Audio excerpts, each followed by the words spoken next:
Сәлем достар, сіздермен Айданка Серікбаева. Бүгін біз сіздермен осындай өте дәмді цезарь салатын дайындайтын боламыз. Олай болса, видеоны соңына дейін қараңыздар. Және де каналға тіркеліп, қолдау білдіруді ұмытпаңыздар. Ең бірінші тауықтың кеуде етін пісіріп аламыз қайнаған суға. Одан кейін осылай өз қалауларыңыз бойынша қатты үлкен емес, қатты кішкентай емес, орташа етіп турап аласыздар. Одан кейін дәміне қарай аздап тұз және де қара бұрыш салып, тұздап аламыз. Қызып тұрған табаға күнбағыс майын аздап құйып, екі бетін қып-қызыл етіп қуырып аламыз.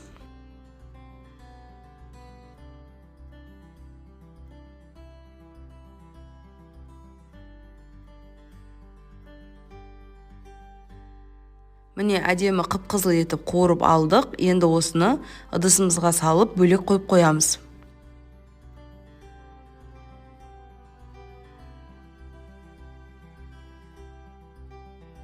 Келесі кезекте батон нанын сухари етуге кірісеміз. Яғни осылай кесілген нанды алып, төрт бұрышты етіп кубиктарға бөліп турап аламыз.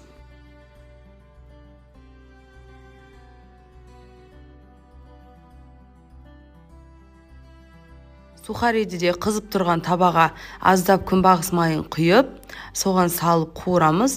Және де үстіне 2-3 бас жаңағы чеснокты осылай теркіден немесе былай езіп саламын.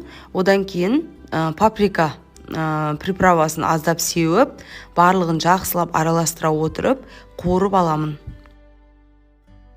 Дәмі өте керемет болып шығады. Дәл осы рецептпен жасап көріңіздер.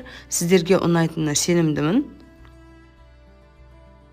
Сухариімізді де бір ыдысқа салып бөлек қоя тұрамыз. Сол кезде өзіне майды, жаңағы дәмдеуіштердің барлығын бойына сіңіріп, әдемі қатырлақ болып тұрады.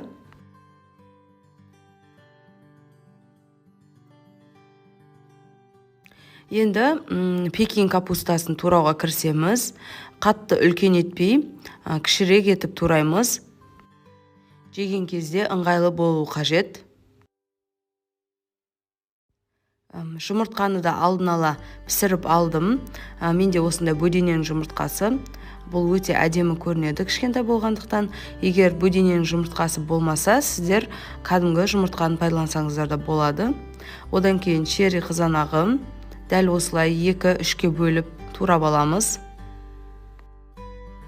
Негізі бұл салатқа сыр пармезан қолданылады, бірақ мен жай кәдімгі күнделікті қолданыстағы сметанный сырын пайдаландым. Дәл осылай үкіштің майда жағынан өткізіп аламыз. Цезарь салатына арналған өзінің майонезі, өзінің жаңағы соустары болады. Бірақ мен осы Calvéның классический деген майонезін пайдаланып жатырмын. Өте жақсы дәм береді. Жаңағы капустамыздың үстіне майонезді бір қабат осылай сеуіп аламыз. Одан кейін барып жаңағы тауық етімен және де қалған заттардың барлығын осылай шет-шетіне салып, көрініп тұратындай етіп әсемдеп аламыз. Мен мына жерде дұрыс жасамадым. Менде капустаны шұңқыр ыдысқа, яғни шұңқыр тарелкаға салып қойдым. Егер сіздерде шұңқыр емес, таяз тарелка болатын болса, соған негізі жайып, капусталарыңыз шетінен көрініп тұратындай етіп салғандарыңыз жақсы. Сол кезде барлығы әдемі көрініп тұратын болады. Ал менде шұңқыр ыдыс болғандықтан капуста астында қалып қойды да, ал бетіне жаңағы барлығын салғаннан кейін капуста онша көрінбей қалды.